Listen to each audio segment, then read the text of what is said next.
अखंडित भाव मंडल आकार अत्र तत्र सर्वत्र सबाह्याभ्यंतरे पूर्णमद पूर्णविदम भाव सर्वत्र विद्यमान से परब्रह्म परमात्मा जगत रूप सर्वत्र एवं से परब्रह्म परमात्मा सर्वत्र व्याप्त एवं मदात्म सर्वभूतात्म भाव से मोर अंतर भितर आत्मस्थ एवं समस्त भितर आबाल वृद्ध वनिता अतएव ही योगेन्द्र स्त्री भेद न मन्यते सर्व ब्रह्ममय ब्रह्म शाश्वत पश्यति नारद। अर्थात से परम ब्रह्म परमात्मा को आम समस्ते खोजुचे परम ब्रह्म परमात्मा कौटी अच्छा साधु सन्त मान पाखक आसी पचार भगवान कौटी अच्छा एवं तपस्या करी बहु वर्ष बीतीगला अनुभव करुनी कि गोटे छोटिया कथा किए स्वयं भगवान जहाँ भगवान विष्णु आम कहे व्यासदेव गुरु परंपरा कृष्ण तु भगवान स्वयं से भगवान सम्मुखें कहते भगवद गीतार अहम आत्मा गुड़ाकेश सर्वभूताशयतीत अहम आदिश्च मध्यम च भूतानांत निद्रादय अर्जुन अहम आत्मा अहम माने मो आत्मा रूप सर्वभूताशयतीत सर्वभूत कहले ये केवल मनुष्य व साधु सन्त पंडित नुहति आबाल वृद्ध वनिता तावर जंगम कीट पतंग आदि अणु परमाणु जड़ चेतन पर्यंत सर्व घटे घटे सर्वभूते भूते आत्मस्थ आत्मा रूप से प्रभु विद्यमान भाव अखंडित भाव अर्थात से मोर ठार अच्छा अन्य ठार ना कौ मंदिर भितर अच्छा अन्य ठार ना यही ठार अच्छा कथा नुहे सूत्रे मणि गणायम न्याय भाव अनेक मणि मुक्तार गोटे सूत्र द्वारा जहाँ ग्रथित होता है ठीक से भाव मत परतर नान्यत किंचित अस्ति धनंजय मया सर्वमिदं प्रोक्तं सूत्रे मणि गणायम मो ऊपर कौन तत्व ना मो सर्वश्रेष्ठ व निर्विशेष तत्व आउ मो समस्त मध्य अनुप्रविष्ट परम ब्रह्म परम सत्य सच्चिदानंद विग्रह जगत कृते ईश्वर अनंत स्वयं अत्र प्रविष्टवान मुझे मोर जड़ प्रकृति पंचभूत को नहीं गोटे भूत प्रकृतिर शरीर टे कै से चलचंचल हुए ना जेहेतु चेतनयुक्त होता है से मोर चैतन्य सत्ता स्वयं अत्र प्रविष्टवान निजे प्रवेश करे एवं चलचंचल करे मोर कौन इंद्रिय वा शरीर नथिले सर्वेन्द्रिय गुणाभासन सर्वेन्द्रिय विगलित मोर इंद्रिय विगलित मोर हाथ ना पद ना ध्वनि ना पाणीपाद ना मो नारी नैव स्त्री न भुवांसन मो नारी नुहे पुरुष ने न तो वायु न पुषक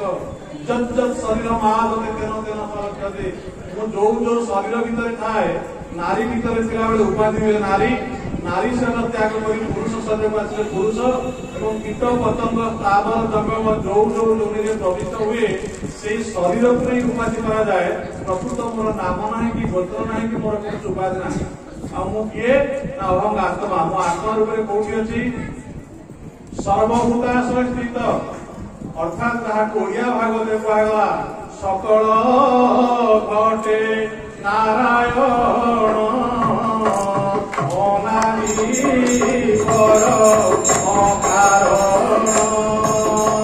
गोविंद गोविंद गोविंद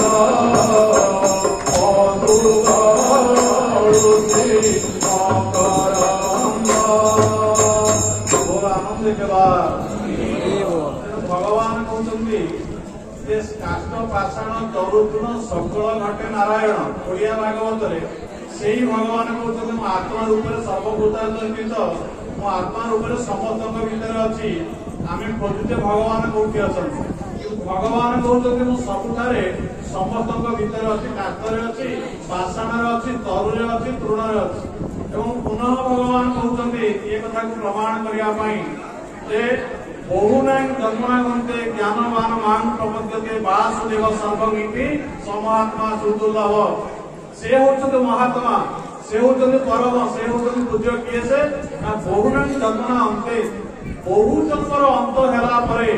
अनेक जन्म पुण्य फले अनेक जन्म पुण्य फले 84 लक्षेषु शरीरेषु शरीरिणं न मनुष्यं किना अन्यत्र तत्त्व ज्ञान उपजायते। जेतळे 84 लक्ष जीवजनी भगवान सर्जना करते न भगवान जेतळे सर्जना करते 84 लक्ष जीवजनी 84 लक्ष जीवजनी मध्यरे मनुष्य होची नरत्वं दुर्लभ लोके 84 लक्ष जीवजनी अतिक्रम करी मनुष्य जन्म पाई ये मनुष्य जन्म रे अनेक सत्संग कला परे जेतळे गुरुଙ୍କ कृपाରୁ ତା ଭିତରେ ଜ୍ଞାନର ଉଦୟ होय जेतळे से बुझी पारे वासुदेव सर्वम अर्थात वासुदेव वा परमात्मा भगवान बोली को जाको होची से सर्वत्र अर्थात सब जगह समस्त ठारे अछंती। ये कथा को आहुरी दृढ़ करिया में भगवान कहले जो मान पश्यति सर्वत्र सर्वच्च वै पश्यति तस्याहं न प्रणश्यामि सतमे न प्रणश्यति। अर्थात जे मते समस्त भीतर देखे एवं निज भीतर सारा विश्व को अंतरस्थ करी देखे से मो ठारू दूर नहीं कि मो ठारू दूर नहीं बा से मो ठारू अभिन्न तत्व। तेणु एथि पई भगवान कहले प्रकृत पंडित किए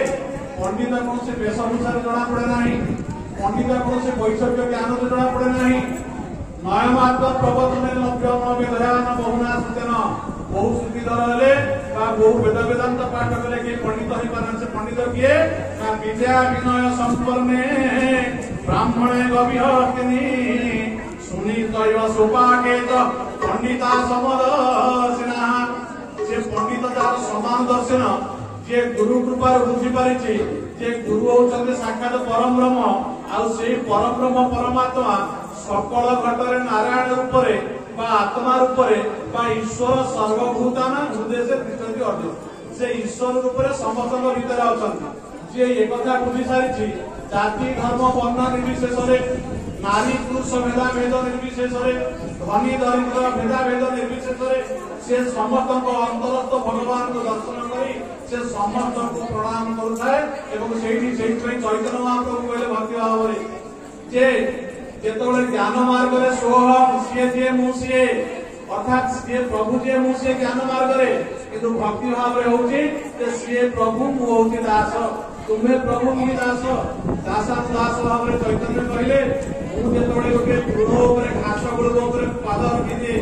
छोटिया पिंपुड़ी दिए देखे कीट दिए देखे ता मध्य देखे अणुरणिया से अणुठार मध्य हीन होई ता छोटटिए भगवान ता भीतर दर्शन करे तो महतमया विराट बड़ अंतरिक्षम जेतବେଳେ देखे शून्यम शून्यम महाशून्यम से व्याप्त जेनं चराचरम सर्वत्र से प्रभु व्याप्त थांती महतमया से सबुठारु बड़ से पुणी सबुठारु बड़ सकल घटरे अछंती। तेणु से कहले तृणादपि सुनितेन पंडितंकर गोटिए लक्षण होची समस्त भीतर समान भाव करिवे कारण केही नुहे बड़ केही नुहे सान तेणु समते समान किंतु एका बड़ भगई भगत बड़ नुहे भगवान जे करे प्रयास करी साहस रखिवा बड़